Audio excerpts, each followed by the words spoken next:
Hey everybody, this is Michael at Studio Danu, and today we're going to show you how to do this really awesome gothic horror poster style shoot, seeing as it's the week of Halloween. Here we go.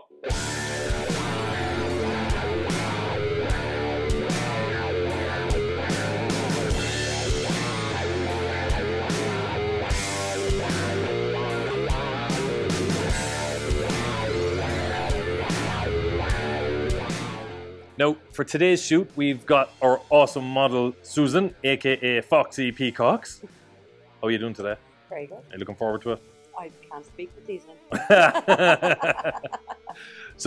So Susan's really looking forward to today's shoot. So as you can see, she's decked out in this really cool kind of, exaggerated, dancery type of outfit, which has a real kind of, vampire-y kind of feel to it. So it's really sexy and sleek, while at the same time, we've got these really disturbing fangs, which should really, really set the mood. What we're going to do today is I'm shooting on the 5DSR, my trusty 5DSR, and the 70-200 Mark II, because pixels.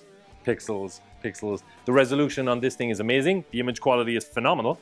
And the sharpness, because it's got the anti-alias filter cancelled, is phenomenal. This is my go-to workhorse in the studio, the Canon EOS 5DSR. So let's get into it. Okay, so every time I do a shoot like this, anytime I shoot something for me or I have a project to do, the end result for me is always a print, okay? Which means I shoot for detail.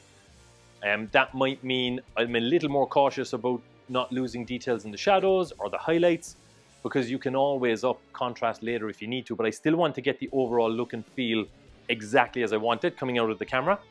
And that gives me always the option to enhance it later. If I want to make the shadows darker, we can do that. But I want to make sure I have the detail in the shadows where I want it and where I might need it, and the detail in the highlights. So for that reason, I'm using a fairly specific lighting setup. You saw a few moments ago that Susan was sitting on this stool here. So this is going to be where our model is going to be positioned. But for now, I'll pull it aside just so you can see where the lights are. The key light over the model is going to be here.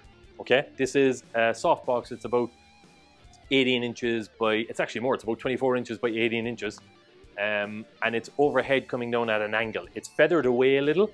So I'm standing here not right under it. It's actually a bit in front of me and passing down. It's throwing light down in front of me, okay? The reason for that is because I want to feather the light across Susan and create shadows under her jaw and under her nose, etc. Okay. Also, by having it feathered that way, it's not going to throw light onto my background. And that's the first light, because that's going to create the shape on the model. That's my key light, my main light. Okay.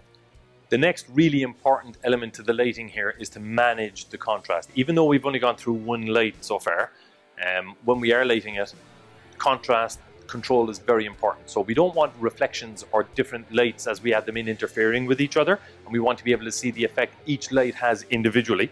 So to maintain that, especially around the model, we're going to use these, what are often called subtractors or black reflectors. They're basically any black panel that can absorb light or block reflections. So if this light bounces on the white walls or anything, it's not going to bounce back onto Susan and wash out the contrast and wash out the shadows in the areas that we want to keep, control. So that's the next important thing. I've got one either side. So when Susan is in the middle here, those will help manage the contrast and prevent reflections washing out the contrast on Susan. Okay, apart from the main light, the key light, which is going to be lighting across the front of Susan, and the two black reflectors, the other important lighting elements are this background light and the edge light or rim light, which I've got over here on camera left. Okay, now the background light is very important. We're going to use that to give a red glow in the background, okay, reminiscent of vampire movies of old, etc., but also to give that kind of eerie red feel. And red is always, it has connotations of danger and blood, which is perfect for a vampire type shoot. Now, these images are going to be part of a subset which falls part of my Fallen Angel series, which mixes a lot of different mythological characters, etc. But that's a conversation. So the concept behind this is a conversation for another day. But for now, you know, this is basically how we're getting the look and feel that I want. Okay, I want it to have that sense of fantasy and to be a seductive, beautiful vampire queen, but at the same time to have a sense of, you know, blood and danger and gothic horror. And red is absolutely the color for that. So what we've got is we've got one light with a normal spill kill dish on it pointed directly at the background. Okay, and it's got a red gel on there. It's a medium red gel. In Lee, I think it's a 027 to give just that hint of the right tint of red that we need, and it will be brightest in the middle and then fade out to the edges, giving a nice kind of a glow in the background. The edge light here is then going to pick out with white light just the side of Susan's hair, her head, the costume, her shoulders, and it's on the same side as the key light. Okay, for this shot to work, that's quite important, because, you know, being on the same side as the key light gives the idea of the light coming in from the side and gives a hard edge to what's otherwise a soft feathered light on the front. Now, the first thing we're going to test and set up is our background light. But I need to mention one more light, okay? As I mentioned, this is for a print, so I don't want my shadows going too black. We can always make those much darker afterwards. So I'll just take you through one more light before we talk about the testing. The last light we're using is this light down here, okay? Now, the idea behind this light is pretty simple, but the positioning of it is really important. The main light, lighting Susan, the key light, is here, okay? And that's throwing light from this angle, feathering it down over Susan's face. As you can see, there's a lot of shadow on this side of Susan's body and Susan's face, etc. Now, to fit her into the red background, it's often a good idea to add a red glow into the shadows. So what we have here is one light with a spill kill on it and the exact same 027 Lee Saturates gel on that one to pop the same tint of red up into the shadow side of Susan to make her fit into that scene, so that it's like an overall glow and not just a colored background.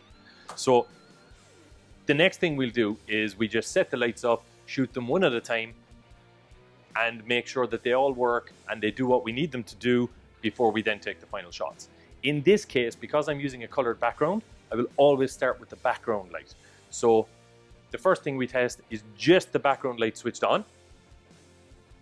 We can see that the background light is a little dark. We don't want to go too bright, okay? One piece of advice I can give you if you're using colored gels on your lights is don't put the light power too high. Work with, you know, getting the power just right to get enough saturation and to have the color that you need. Because if you go a little brighter and you think, oh, I need to make that brighter just so that it fits in with the other lights, turn down the other lights. Because if you go too bright on the lights that you're putting through the gels, they start to wash out. If you want to keep the saturation, just watch for that point as you bring up the power of those lights. Stop when you get the saturation you need. If it's not even enough, pull it back and then expose again. But try not to put the light power up too much if you can.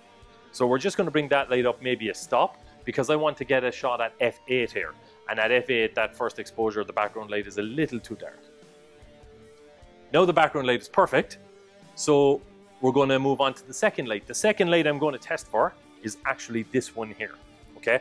Because that needs to fit in with the other light, with the background light. So once that fits perfectly with the background light and that's balanced, then we look at it's like we've got two separate sets of light here. There's the background and shadow light work in tandem.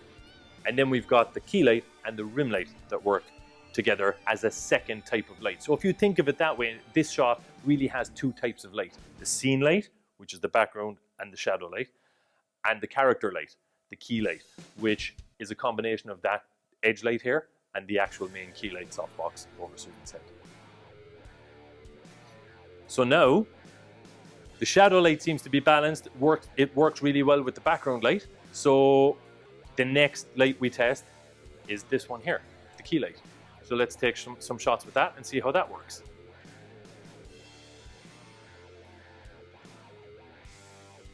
I think we need to turn up the power of that light a little. That one is a little dim. It's currently at 1/16th power, and that's a 600 watt second strobe. So we're going to bring it up to about an 1/8 power and see how we get on with that. Okay, I think that separates Susan out a little more and puts some white light across her face, which is exactly what we're going for. We want to see that pallor on her face because she's a vampire. And it blends nicely with the red then into the shadows. Let's try a little brighter. Let's go up one stop to 1/4 power and see how that works. Now I think that one clearly shows that the key light is now too bright. But I liked the contrast we had at 1/8 power, so we're going to go back to 1/8 power, and I think we'll leave it at that. The last light we're now going to add, just to give that little bit of a hard edge on the lit side and separate Susan out a little from the rest of the scene, is the rim light here. So we're going to test the rim light and see how we go. Okay, so that's the first test with the rim light at 1/8 power. But the next thing we're going to do is just test it at 1/4 power, because I think we could do with a little more juice, a little bit more power on that one, just to accentuate the edge light on Susan just a little bit, to separate her that little bit more on the lit side. Okay, I think that works really well. I think we're ready to shoot. So let's have some fun.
So I hope you enjoyed that. We definitely had a bit of crack, didn't we? We had some fun. Can I say crack?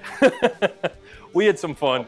And we will be doing another video as a follow-up to this one, where we will be making a really cool print of this, of one of the images from this shoot on the outstanding Canon Pro 1000 printer, which is an amazing A2 size printer, and the image quality is phenomenal. We have 3 Canon printers, which we use both at the home office and in the studio here, and they're phenomenal. The first time I tested a Canon printer was the Pixma Pro 100 printer, I think maybe about 5 years ago, and since it's been upgraded to the Pro 100S, and I've never looked back. I switched to Canon printing immediately.